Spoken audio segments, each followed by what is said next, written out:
temos ainda algumas informações para passar para os senhores a respeito das perguntas. Teremos as duas palestras e em seguida vamos abrir para os debates.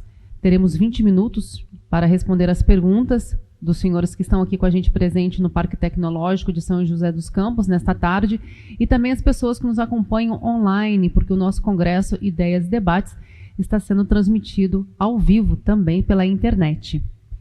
E quem está aqui conosco presencialmente, por gentileza, vamos manter o uso obrigatório de máscara durante todo o Congresso, manter o distanciamento social. E nós temos também 2 displays que oferecem álcool em gel para os participantes. E lembrando, quem quiser fazer as perguntas, é somente pelo nosso chat, é só entrar no site www.ideiasdebates.com.br, fazer uma rápida inscrição e ali vocês serão direcionados ao ambiente da nossa transmissão ao vivo e ali os senhores poderão interagir através do chat e enviarem as suas perguntas aos nossos palestrantes.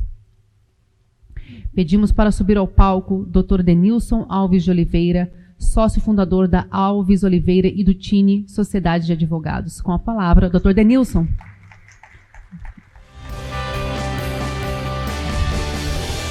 Muito obrigado. Queria, em primeiro momento, agradecer essa oportunidade de estar aqui, ao lado de figuras tão ilustres, né, que já palestraram e irão palestrar nesse evento. Então, é uma honra muito grande. E, bom, me deram um desafio para falar sobre infraestrutura e segurança digital na área da saúde. Conforme nós vamos conversar aqui, vocês vão perceber,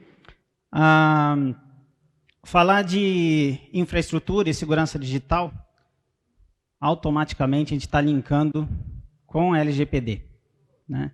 Então, também queria agradecer ao meu time, à minha equipe, na minha célula de Direito Digital, representada pelo Dr. Guilherme Belmudes, meu sócio, me deu todo o apoio para que a gente pudesse estar aqui trazendo um pouco de informação para vocês desse tema tão relevante e tão importante para as organizações de saúde. Muito bem. Falando de saúde 4.0, né, a quarta revolução tecnológica passou a contar com soluções que envolvem inteligência artificial, internet das coisas, big data, telemedicina, cirurgia robótica.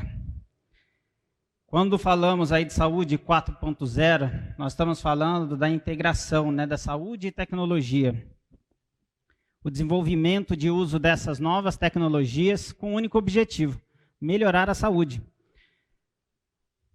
Sempre que a gente fala em tecnologia, em inovação, nós estamos pensando em economizar tempo, simplificar processos, aumentar a qualidade da prestação de serviços e reduzir custos. A tecnologia ela tem esse viés. Transformar aquilo que era tão difícil, né, tão custoso, em algo mais acessível, algo mais barato. Então, reduzir custo. Aqui, até tem que acompanhar o meu tempo, eu vou passar alguns slides um pouco mais rápido para que eu consiga cumprir o meu tempo aqui. Então, esses slides, próximos slides, são de notícias relevantes voltadas para a área da tecnologia e da segurança da informação. Nesse slide é como a análise do Big Data está impulsionando o mercado de saúde no Brasil. Então, uma notícia com relação a isso, entre outras notícias. Inteligência artificial pode desafogar o sistema de saúde na pandemia. Nós observamos muito isso durante a pandemia, não é? O sistema de inteligência artificial que pode diagnosticar demência em um dia. Então, quanto que a tecnologia está trazendo para a saúde? Porém, a gente, quando fala em tecnologia, precisamos nos preocupar também e lembrar que quando falamos de inteligência artificial, nós estamos falando de algoritmos que são programados por homens por humanos. Aqui nós temos uma notícia de um caso de discriminação de um algoritmo. O algoritmo que fazia discriminação do paciente, né? Então, para que isso não aconteça, nós precisamos do quê? Precisamos de relatórios, de transparências, prestação de contas. Sempre que falarmos em tecnologia e inovação na saúde, tem que ter esses princípios em mente. Aqui a gente tem uma notícia da OMS, publica o primeiro relatório global sobre inteligência artificial na saúde e 6 princípios orientadores para a sua concepção e uso. Muito bem. Proteger a autonomia humana, um dos primeiros princípios que devem ser respeitados quando falamos em inteligência artificial. Proteger a autonomia humana. Promover o bem-estar, a segurança humana e o interesse público. Garantir a transparência, a explicabilidade e inteligibilidade. Promover responsabilidades e prestação de contas, como eu vinha falando. Garantir a inclusão e a equidade. E promover a inteligência de forma responsiva. Até assustei com esse barulho aqui. Uma outra notícia a respeito da internet das coisas na área da saúde, né? Ela proporciona um monitoramento remoto, logística e armazenamento de vacinas, testes laboratoriais remotos, enfim, são várias as consequências, vamos dizer assim, os benefícios que a internet das coisas pode trazer para a área da saúde, né? Que é o que essa Big Data, essa internet das coisas? Está tudo interligado. Quando falamos em Big Data, falamos em um grande banco de dados. Internet das coisas, os equipamentos se comunicando entre si. Tudo isso para trazer o quê? Para trazer agilidade, para trazer soluções economicamente mais viáveis. Então é nesse sentido que a gente precisa pensar a tecnologia. Mas vamos falar um pouquinho aqui hoje da questão da segurança. Uma questão interessante da saúde 4.0 no Brasil é que só temos 9 hospitais no Brasil que são considerados 100% digitais. Então ainda temos aí um desafio grande na área da saúde para conquistar esse selo de uma instituição 100% digital. Okay? E quais são os principais itens que se precisa ter para ser considerado um hospital 100% digital? Prontuário eletrônico do paciente, sistema integrado com laboratórios, clínicas e exames de imagem. Isso a gente sabe que tem muitos hospitais que já têm. Quando a gente fala desses itens que estão aqui, vocês que são da área da saúde, vão observar que muitos deles já estão na prática normal das clínicas, dos hospitais, mas tem alguns que ainda nós precisamos evoluir.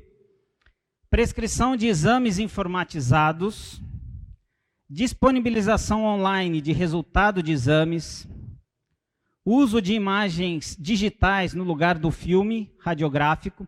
Essa é uma prática já que a gente observa comum, né? Pelo menos foi falado muito aqui em outras palestras no período da manhã, que realmente a gente acaba vivendo numa bolha, né? Que é a nossa região, uma região que tem muita tecnologia, que tem inovação. Quando falamos de São José dos Campos, então, né, uma cidade que tem um DNA inovador, é uma realidade, mas se nós levarmos isso a nível Brasil, quantos são os municípios, quantos são os lugares que têm um desafio enorme ainda com relação à inovação e tecnologia? E a gente vai falar um pouco de um segundo desafio, que é tratar esses dados, guardar esses dados. Então, a questão das imagens digitais, hoje a gente sabe que, pelo menos na nossa região, é uma prática, né, de que você possa fazer o seu exame e ter o acesso às imagens pela internet, pelos links. Integração entre todos os departamentos do hospital. Esse ainda é um grande desafio para muitos hospitais, mesmo da nossa região. Ferramentas de Big Data e BI para tomada de decisões. Outra questão, né, que precisa ser debatida, pensada, para realmente poder fazer uso dessa tecnologia.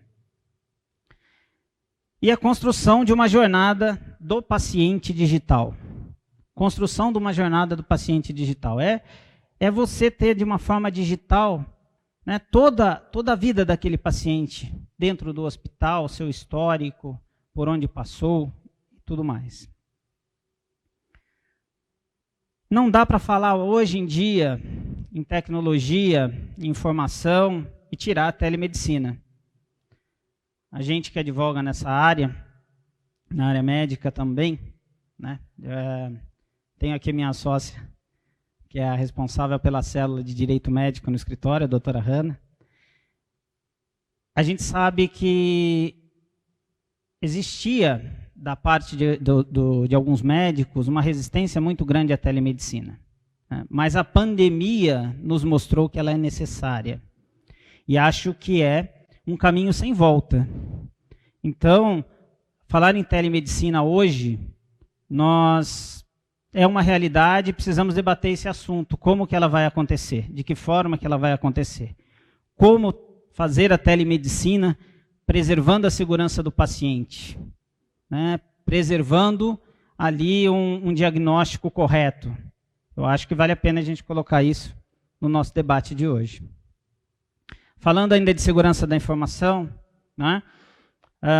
Proteger as informações, a vulnerabilidade e a crimes cibernéticos. Então, falando de segurança da informação, as organizações precisam ter esse cuidado.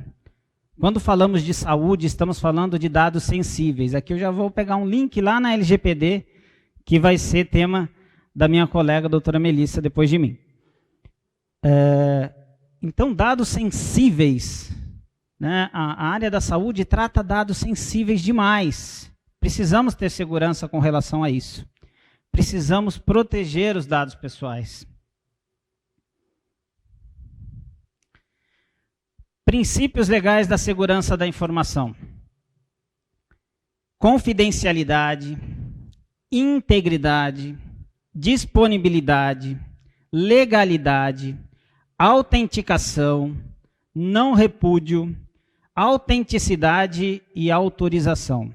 Não vou falar de todos, eles estão escritos aí na apresentação, mas eu queria falar do último, que eu acho muito importante para a área da saúde se conscientizar, que é a questão da autorização. Nós vamos debater um pouco aqui, mas às vezes a gente sente na área da saúde essa falta de pedir o consentimento do paciente para algumas coisas, né? E isso é muito importante, a gente vai falar isso aqui no debate, mas eu gostaria de deixar esse recado para pensar muito dentro do seu hospital, dentro da sua clínica. Você tem tido esse cuidado? Você tem colhido a autorização expressa do paciente, da família, seja para divulgação de imagens, seja para divulgação de uma receita médica, seja para o compartilhamento de dados. Então, muitas vezes, o médico compartilha o seu dado com a farmácia de manipulação, e você recebe ali um orçamento para a sua receita. Foi pedida a autorização? Né? Você está autorizado a compartilhar esses dados sensíveis? Não é? Então, a gente precisa debater esse assunto. Benefícios. Estava almoçando agora, conversando um pouco com a Brisa, e a gente precisa pensar em tecnologia, inovação, LGPD, muito mais do que uma obrigação legal. Nós temos que entender que, mais do que nunca, os pacientes, o consumidor de um jeito geral, o cliente, o paciente, ele vai estar querendo ter os seus dados bem cuidados. Como aconteceu com o Código do Consumidor, vocês podem ter certeza que isso vai acontecer com a Lei Geral de Proteção de Dados. Ou a pessoa física, o paciente ele vai começar a escolher instituições que cuidem bem, que zelam pelos seus dados. Então é muito importante pensarmos em segurança da informação, porque não só para cumprir uma obrigação legal, mas sim para gerar credibilidade, segurança, confiança, compromisso. Muito importante que as organizações vejam desta forma, que os dados hoje, gente, já dizem, né, que é o petróleo do futuro. Então precisamos estar atentos a isso e tratar isso com o respeito que o dado merece. Controles de segurança. Aqui são controles, aqui estamos destacando quais os controles de segurança que as organizações precisam ter com relação a dados, né? Eu chamo a atenção de alguns em especial. Backup. Backup é básico. Toda organização precisa ter backup. E posso garantir que muitos dos que estão nos assistindo aqui, se precisar resgatar um backup dele, está atrasado. Uma semana, um mês, 2 dias. 2 dias de informação, dependendo da organização, é muita informação. Não checa se o backup realmente está sendo feito, delega ele para um terceiro e não acompanha. Backup. Essencial que se tenha, e nós vamos adentrar um pouquinho mais sobre isso. Queria também chamar a atenção aqui, ferramentas de monitoramento, eu acho que é algo extremamente relevante. Monitorar para onde aquele dado vazou, aquele dado foi baixado, quem tem acesso àquele dado do paciente? Todo mundo na minha organização tem acesso aos dados do paciente? Será que a minha secretária precisa ter acesso ao prontuário ali, aos dados do meu paciente? Quem que precisa ter acesso? Como é que eu monitoro quem acessou aquele dado ou não? Tá? Então, esses são alguns dos controles de segurança. Não vou me alongar em todos eles, para a gente não estender muito tempo. Riscos. Falando de riscos, né? Os prejuízos que pode se trazer por não ter segurança da informação. Então, perda de acesso aos dados, vazamento da informação sigilosa e dados pessoais, fraude com os dados dos pacientes, fraude com os dados do paciente. Isso a gente vê acontecendo aqui, na nossa região. Dados que a gente não sabe como é que foram parar na mão de alguém que a gente não conhece. Sanções administrativas, processo judicial por danos, insegurança por parte do paciente, perda da confiabilidade no seu serviço. Vai ao encontro daquilo que eu havia colocado primeiro. Mais do que uma obrigação legal, né? É a confiabilidade. Então, as grandes organizações estão preocupadas com isso e já estão se movimentando de uma forma até muito positiva nesse sentido. Aqui a gente trouxe uma notícia, né, de um hospital do Distrito Federal que foi condenado por não proteger os dados dos pacientes. Vejam que o judiciário já está aí, já está condenando. Então precisamos estar atentos a a proteção dos dados. E quando falamos de riscos cibernéticos, aqui nós escolhemos os principais vírus do mercado, né? Que são os vírus que estão aí infectando a máquina de quase todos nós. Então, os ransomware, que são aqueles vírus que, na verdade, eles criptografiam os arquivos, e você recebe uma mensagem pedindo um resgate. Pedindo um resgate. Resgate normalmente é pedido em moeda virtual, né, em bitcoins, normalmente. E que, se você pagar esse resgate, e posso lhes garantir que os valores são bem absurdos, você não tem segurança nenhuma de que você vai receber a senha para descriptografar. Então, precisa ter processos, precisa ter procedimentos dentro da organização de segurança para que isso não aconteça. E outra coisa, backups. Por quê? Porque numa situação dessa, você simplesmente formata a sua máquina e sobe seu backup. Agora, e se eu não tenho backup? Backup é básico. Precisa ter. E vou ser sincero a vocês, vou confidenciar algo a vocês aqui. O meu escritório já teve essa invasão. Eu cheguei a ter o meu servidor criptografado com pedido de bitcoins. Isso há uns 5, 7 anos, acho que uns 5 ou 7 anos atrás. Ainda bem que tínhamos o backup. Eu não tinha condições de pagar o resgate que eles me pediram. Ainda bem que tínhamos o backup. Depois disso, mudamos nossos processos. Então, hoje a gente estamos num data center, tudo, né, para buscar evitar ao máximo que isso aconteça. Porém, senhoras e senhores, não há segurança suficiente para garantir de que não vão infectar sua máquina, que não vão invadir o seu sistema. Eles invadem sistemas poderosos, até o Pentágono já teve invasão.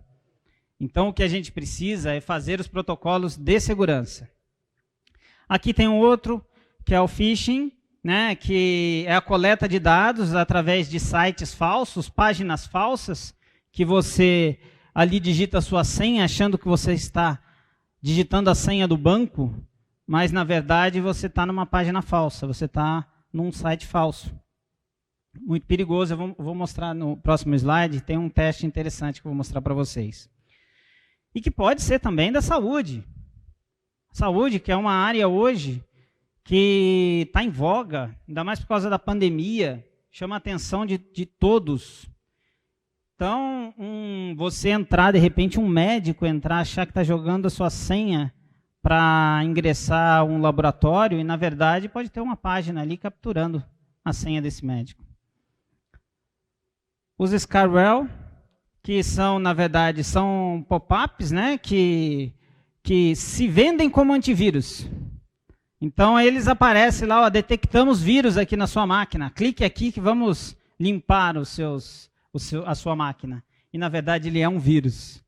Então, não confiem exatamente nisso. Comprem o antivírus, baixem na página correta, né, para que vocês não corram esses riscos. Esse eu fiz questão de trazer para compartilhar com vocês, é algo em que fizemos no nosso escritório, que é uma simulação de invasão. Tá? Então, foi criado pela nossa célula de direito digital um e-mail que não é o e-mail do escritório. Então, nós criamos, nem eu sabia, eu também sou mas eu não cliquei não, eu não sou vermelhinho. Mas nem eu sabia que estava tendo esse teste. Foi feito o teste, foi mandado esse e-mail para toda a nossa equipe e pedindo para clicar naquele link. Exatamente o que um vírus faz. E compartilho com vocês aqui que 11,5% da minha equipe clicou nesse link. Se fosse um vírus, teria infectado. Claro, feito o teste, muda-se os protocolos, desenvolve novos treinamentos, né? Vamos evoluir para que isso não aconteça. Mas isso precisa ser feito em todas as organizações.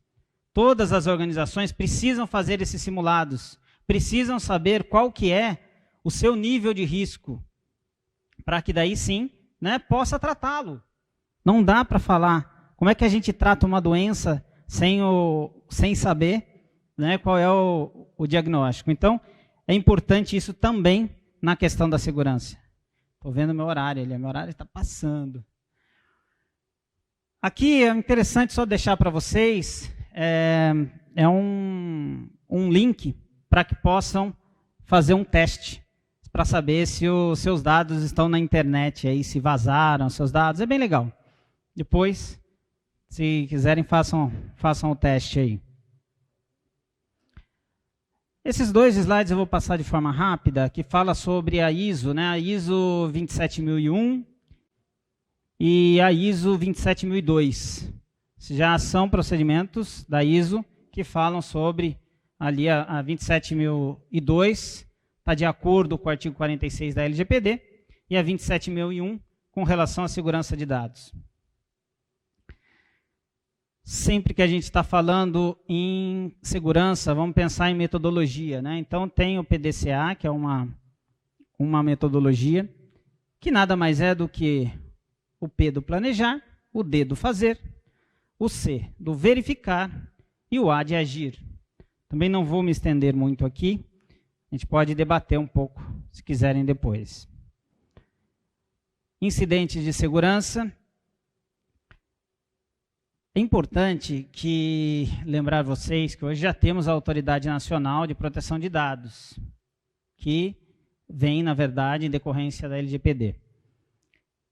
E essa autoridade, ela informa que qualquer evento, mesmo que de fase suspeita, relacionado à violação da proteção de dados pessoais, qualquer evento já é um incidente de segurança, e vocês vão ver que alguns deles precisam ser comunicados à autoridade nacional.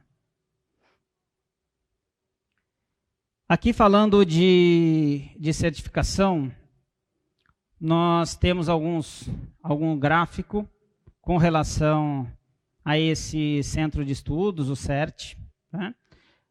Demonstrando a evolução dos incidentes de segurança no país. Vejam que ele tem aumentado muito, e aqui 2020 ele está uma nota de corte aí de janeiro a junho. Então nós estamos ainda ali na metade do ano nesse gráfico, ok? Falando ainda de incidentes de segurança. Bom, é muito importante termos um plano de ação em casos de incidentes de segurança. Então as organizações precisam ter isso mapeado. E quando falamos, eu não vou falar de todos, eu vou pegar esse exemplo de baixo, que é o de risco alto, tá? Que é o sequestro de dados e acesso ao seu banco de dados. Então, ali já está classificado como impacto alto, uma priorização máxima, e qual é a providência? Atualização do backup e comunicação à Autoridade Nacional de Proteção de Dados. Vejam bem, as organizações precisam ter isso mapeado, porque no desespero, na hora em que o nosso banco de dados foi atingido, foi invadido, foi criptografado, fica todo mundo louco, não sabe o que fazer, não sabe para onde correr. A gente precisa ter isso, ter esse plano desenvolvido antes, para que a gente possa pegar o nosso manual, pegar o nosso procedimento e praticar aquela providência que ali foi determinada. Ainda em incidentes de segurança, vamos falar aqui da figura do DPO, que a doutora Melissa vai falar melhor depois, mas é muito importante que esse plano de ação, normalmente ela deve ser coordenada pelo DPO, mas o que a gente deve fazer? Indicação da equipe de resposta a incidentes, monitoramento de eventos, alerta de incidente, análise do incidente, registro do incidente, confirmação, providências, comunicação do incidente e a finalização com o relatório. Impactos do vazamento. Bom, exposições de informações confidenciais. Não só do seu paciente, mas muitas vezes da sua organização, porque esse vazamento de dados pode ter informações financeiras, informações diversas ali. Hoje, os bancos de dados estão recheados de informações. Então, a exposição dessas informações, isso é muito grave. Seja de clientes, parceiros, colaboradores. Né? E até questões de contas financeiras mesmo, né? De invadir, de conseguir capturar uma senha, de invadir sua conta em banco, de invadir, enfim, diversos são os prejuízos e os impactos que um vazamento de dados pode causar. E pode haver extorsão, que a gente já falou, quando estávamos falando dos vírus, mancha na reputação, é extremamente desagradável quando ouvimos falar que uma instituição teve ali seus dados vazados, né? Nós, consumidores, pacientes, ficamos, eu pelo menos fico. Quando sou cliente de uma organização em que sai a notícia de que essa organização teve seus dados capturados ali, que foram vazados seus dados, a minha preocupação é enorme. Para quem foram os meus dados? Então, precisamos estar muito atentos a essa questão da reputação. E tem as penalizações da LGPD, que pode chegar até 50 milhões de reais por incidente. Então, vale a pena tratar os dados, vale a pena investir em segurança de informação. Pensem nisso. E, pessoal, investir de verdade. Eu vejo em muitas organizações que, na verdade, eu invisto, mas a direção, a alta direção, não sabe se realmente aquilo está funcionando. Porque eu brinco que é igual contrato, né? Nós que somos advogados, né, doutor? Contrato, você vai saber se ele foi bem tratado por um advogado, se um dia você precisar dele. Quando falamos de segurança da informação, é a mesma coisa. Você vai saber se você tem segurança da informação no dia que você precisar dela. Então, façam os testes. Contratem empresas, existem empresas especializadas em fazerem isso, ou desenvolvam ferramentas dentro da sua equipe para fazer isso, para que você tenha certeza de que realmente você tem segurança de informação na sua organização. Ainda falando das sanções, nós podemos aqui citar as advertências, multa simples de até 2% do faturamento, multa diária, publicização da infração, bloqueio ou eliminação de dados, suspensão das atividades de tratamento, dentre outras. Perspectivas para o futuro. Acho que tecnologia, né, e ela vem a agregar valores. Segurança, você ter tecnologia com segurança da informação, né, você está seguro que os dados, os dados do paciente, isso só vai... Isso pode ser usado... Nós temos o pessoal o de marketing aqui também.